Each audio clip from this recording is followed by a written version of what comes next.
একসাথে এতগুলো ভুল করে ফেলবো আমি বুঝতেই পারিনি। একটা ভুল করলে আমি সারাদিন অনুশোচনা করি, তার উপর এতগুলো ভুল একসাথে। তবে একটা জিনিস শান্তি, যে পরিণীতার বাবা এসব ব্যাপার নিয়ে কিছুই বলে না আমাকে। নমস্কার, কেমন আছেন সবাই? সকালবেলা ঘুম থেকে উঠে দেখি প্রচুর বৃষ্টি। গতকাল এই পুতুলগুলো সব পরিষ্কার করা হয়েছিল এবং পাপোশগুলো এগুলো বাহিরে নাড়া ছিল, এসে দেখি সব ভিজে একাকার। শুধু তাই নয়, পাশের রুমে এসে দেখি ব্যালকনির দরজা খোলা ছিল, এই দিক দিয়েও জলে সব ভিজে গিয়েছে। যে হুটহাট করে বৃষ্টি হয় এটা মাথায় ছিল না, আর তোলার কথাও মনে ছিল না। এই তো গেল একটা ভুল। তারপর বিছানাটা গুছিয়ে নিয়ে একটু চা বসিয়ে দিলাম। আর সকালবেলা উঠেই পরিণীতার বাবা স্নান করে পুজো শেষ করে নিয়েছে।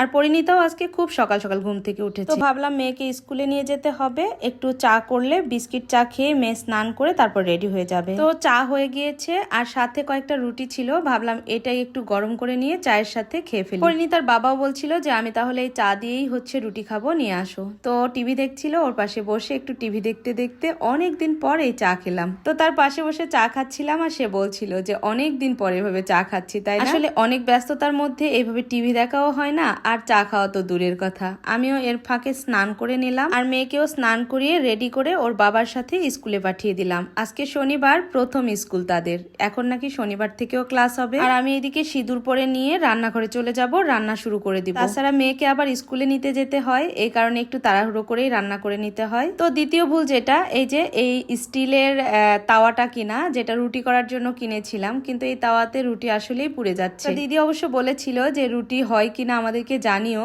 কিন্তু এই যে দিদি, হয় না মনে হয়, দেখলেনি তো কি অবস্থা। এই স্টিলের এটাতে আসলে রুটি হবে না, পরোটা ভাজলে সুন্দর হবে। যাই হোক, সবকিছু রেডি করে নিয়ে এখন আমি তরকারি বসিয়ে দিব। অনেকদিন পর পরিণীতার বাবা সকালে উঠেই বলেছে আজকে টাকি মাছ আর লাউ দিয়ে সে ঝোল খাবে, তাই টাকি মাছের লাউ দিয়ে ঝোল রান্না করছি। কিন্তু এখানে এসেও আরেকটা ভুল। তো সকাল থেকে শুধু ভুলই করে চলছি, এটা হলো 3 নাম্বার ভুল। এই যে রান্না শুরু করেছি কিন্তু পেঁয়াজ দিতে ভুলে গিয়েছি। আসলে ও পেঁয়াজ দিয়ে খেতে চেয়েছিল, এই কারণেই তারপর আবার পেঁয়াজটা কেটে নিয়ে একটু ভেজে নিয়ে তরকারির সাথে ভেজে ফেললাম। যখন আমার মাথায় খুব বেশি টেনশন থাকে তখন আমার এরকম হয় যে একটা জিনিস করতে গেলে আরেকটা ভুল হয়ে যায়। আর এই ভুল হলে আমার সেই সারাটা দিন অনুশোচনা করতে করতে দিনটাই শেষ হয়ে যায়। পরে বারবার পরিণীতার বাবাকে আমি বলি, ইস কেন এটা করলাম, কেন এটা করলাম না।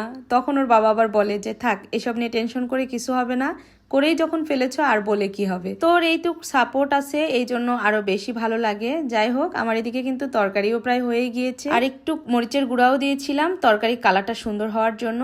আর এই যে টাকি মাছগুলো একদম ছোট ছোট করে কেটে নিয়েছি। আমরা তো টাকি মাছ বলি, জানি না আপনারা কি বলেন, অবশ্যই কমেন্ট করে জানাবেন। আর মেয়ের একটু বায়না ছিল আমের চাটনি খাবে, তাই এখন এই যে আমের টক মিষ্টি ঝাল চাটনি করে দিচ্ছি। এই চাটনিটা করতে গিয়ে বুঝতে পেরেছি যে আমের চাটনি খাইতে গেলে 1 বস্তা চিনি কিনে রাখতে হবে, এত বেশি টক ছিল। তো আমের চাটনি বানানোর সময় শুধু একটু শুকনা মরিচ আর সরিষা পুরন হিসেবে দিয়ে তার মধ্যে আমগুলো দিয়েছিলাম, এবং আম হলুদ লবণ দিয়ে একটু সেদ্ধ করে নিয়ে ভেজে তার মধ্যে জল দিয়ে দিয়েছিলাম। তারপর পরিমাণ মতো চিনি দিয়ে কিছুক্ষণ ফুটিয়ে একটু জিরে গুঁড়ো দিয়ে নামিয়ে ফেলেছি। তো এই হলো দুপুরের রান্না। এখানে ছিল মাছের তরকারি, আর সকালে একটু ডালের ভর্তা করেছিলাম, সেই ডাল, পেঁপে ভাজি, আর ওই যে আমের চাটনি। এর মধ্যে পরিণীতার বাবা খেয়ে অফিসে চলে গিয়েছে, আর আমি খেয়ে এখন লক্ষ্মীকে খেতে দিয়েছি। এখন রেডি হয়ে বের হয়ে পড়বো মেয়ের স্কুলে। তো আজকের মতো এই পর্যন্ত। সবাই ভালো থাকবেন, সুস্থ থাকবেন, আর আমার মতো কে কে আছেন যে ভুল করলে সারাদিন অনুশোচনা করতেই থাকেন, দিনটাই শেষ হয়ে যায়। টাটা।